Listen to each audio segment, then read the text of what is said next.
అప్పుడు యోగా చేసి ఆశ్చర్యపరిచిన Tesla humanoid robo ఇప్పుడు డాన్స్ ఇరగదీస్తోంది. గుడ్లు చకచకా ఉడకబెట్టేస్తోంది. ప్రపంచ కుబేరుడు ఎలన్ మస్క్ చెందిన టెస్లా కంపెనీ సరికొత్తగా ఆవిష్కరించిన హ్యూమనాయిడ్ రోబో డెమో వీడియోను మస్క్ తన ఎక్స్ ఖాతా ద్వారా పంచుకున్నారు. ప్రముఖ ఎలక్ట్రిక్ కార్ల తయారీ సంస్థ టెస్లా తన కొత్త తరం హ్యూమనాయిడ్ రోబో ఆప్టిమస్ జెన్ 2ను ఆవిష్కరించింది. ఇది ఏమేమి పనులు చేయగలదో మస్క్ షేర్ చేసిన వీడియోలో చూడవచ్చు.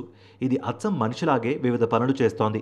టెస్లా కొన్ని నెలల క్రితం ఆవిష్కరించిన ఆప్టిమస్ జెన్ 1ను మరింత మెరుగుపరిచి ఈ ఆప్టిమస్ జెన్ 2ను రూపొందించింది.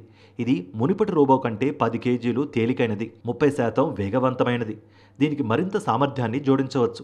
నడక వేగం, చేతి కదలికలు, వేళ్లపై స్పర్శ స్కానింగ్ తదితర అంశాల్లోనూ మెరుగుదలను ప్రదర్శిస్తోంది. వెలుగులోకి సీఈఓల secret WhatsApp chat Elon Musk తాజాగా ఎక్స్లో షేర్ చేసిన ఈ వీడియోకు ఆప్టిమస్ అని క్యాప్షన్ పెట్టారు. టెస్లా ఫ్యాక్టరీలో చుట్టూ సైబర్ ట్రక్కుల మధ్య షైనీ వైట్ కాలర్ బాడీలో ఆప్టిమస్ జెన్ 2 రోబో మెరిసిపోతూ కనిపిస్తోంది. వీడియో చివర్లో 2 రోబోలు డాన్స్ చేస్తూ ఆశ్చర్యపరుస్తున్నాయి. కాగా 2022లో మొదటిసారిగా హ్యూమనాయిడ్ రోబో కాన్సెప్ట్ గురించి వెల్లడించారు.